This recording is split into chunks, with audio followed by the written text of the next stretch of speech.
Student, आप सभी का आर एजू सेंटर में स्वागत है। आज मैं अरब यात्री इब्न बतूता से संबंधित वीडियो लाई हूँ। तो शुरू करते हैं वीडियो। इब्न बतूता एक अरब यात्री और लेखक थे। इनकी जन्म उत्तरी अफ्रीका के मोरक्को प्रदेश के प्रसिद्ध नगर टैंजियर में 24 फरवरी 1304 ईस्वी में हुआ था। यह इस्लामी कानून और कुरान की पढ़ाई किए थे। 21 वर्ष की आयु में इन्होंने हज करने के इरादे से अपने शहर को छोड़कर यात्रा करने के लिए निकल गए। संभवतः उन्होंने 1,20,000 किलोमीटर की यात्रा की थी। इतनी लंबी यात्रा इस युग में शायद ही किसी यात्री ने किए थे। अपनी यात्रा के दौरान वह भारत भी आए थे। उनकी पुस्तक का नाम रहला है। इब्न बतूता द्वारा अरबी भाषा में यह पुस्तक लिखी गई है, जिसमें इन्होंने अपनी यात्रा वृत्तांत में 14वीं शताब्दी में भारतीय उपमहाद्वीप के सामाजिक और सांस्कृतिक जीवन के विषय में बहुत ही प्रचुर और रोचक जानकारी दी है। इब्न बतूता दमिश्क और फिलिस्तीन होते हुए एक कारवां के साथ मक्का पहुँचे। इतना यात्रा के समय 2 साधुओं से उनकी मुलाकात हुई, जिन्होंने उसे पूर्व देश यात्रा के सुख और सौंदर्य का वर्णन किए थे। इसी समय इन्होंने इन देशों की यात्रा करने का संकल्प लिए। मक्के से Ibn Battuta Iraq, Iran, Mosul आदि स्थान से घूमने के पश्चात वह दूसरी बार मक्का गए। वहाँ उन्होंने 3 वर्ष 1327 से 1330 तक रहे। वहाँ उन्होंने आध्यात्मिक अध्ययन तथा भक्ति में लगे रहे। वे जद्दा में एक जहाज पे सवार होकर लाल सागर से दक्षिण अरब की यात्रा किए। फिर वह वहाँ से पूर्वी अफ्रीका और फारस के होर्मुज बंदरगाह से तीसरी बार मक्का गए। उसके बाद वहाँ से वह क्रीमिया, खीवा, बुखारा होते हुए अफगानिस्तान की मार्ग से भारत आए। भारत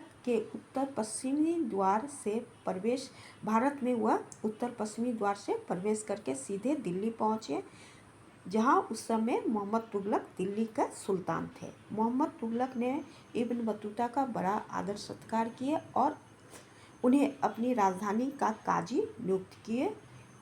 वह इस पद पे 7 वर्ष तक रहे। धीरे धीरे इब्न बतूता को लगा कि भारत में उनकी स्थिति खतरे से खाली नहीं है, क्योंकि उनके अनुसार मोहम्मद तुगलक उदारता और क्रूरता का एक असाधारण मिश्रण थे। उनके अनुसार सुल्तान ने मुसलमान और हिंदुओं पर काफ़ी कठोरता से भारत के अधिकांश हिस्से को नियंत्रण में रखे थे।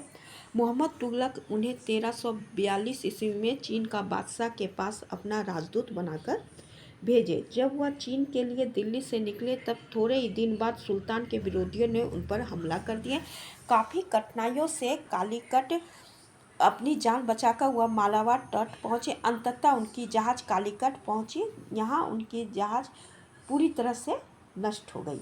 यहाँ से वह मालदीव पहुँचे, जहाँ उन्होंने 2 साल रहे। मालदीव से वे श्रीलंका गए, जहाँ उन्होंने हरा भरा काफ़ी नज़ारा देखे और बौद्ध मंदिर का दौरा किए। इसके बाद उन्होंने बंगाल और असम की यात्रा की। असम पहुँचने के बाद उन्होंने चीन की यात्रा शुरू करने का फैसला किया और सुमात्रा की ओर निकले। सुमात्रा के मुस्लिम सुल्तान ने उन्हें नया जहाज़ दिया और वहाँ से वह चीन गए। इब्न बतूता जहाँ भी गए, वहाँ के लोगों और संस्कृति का खूब अध्ययन किए। वह बीजिंग में शाही दरबार के वैभव, चीनी सभ्यता का विकास और शासन की शैली से चकित हो गए। उन्होंने उनके व्यापार के विशाल नेटवर्क का भी वर्णन अपने पुस्तक में किए हैं। इब्न बतूता 1346 ईस्वी में सुमात्रा, मालाबार और खाड़ी देश के रास्ते से मोरक्को लौटने का यात्रा शुरू किए। सीरिया में उन्होंने 1348 में प्लेग बीमारी का कहर देखे। इसी वर्ष उन्होंने मक्का की अंतिम 4थी बार यात्रा की। वहाँ से वह मिस्र गए। उसके बाद वह अलेक्जेंड्रिया, ट्यूनीशिया, सार्डिनिया और अल्जीरिया गए। नवंबर 1353 में वह मोरक्को शहर फेज पहुँच गए। मोरक्को के सुल्तान के कहने पर उन्होंने अपनी यात्रा का वृत्तांत लिखे। संभवतः उनकी मृत्यु 1368 से 1377 के बीच हुई थी। उन्हें उनके गृह स्थान टैंजियर में ही दफनाया गया। इब्न बतूता से संबंधित मेरा वीडियो यहीं तक था। Thank you.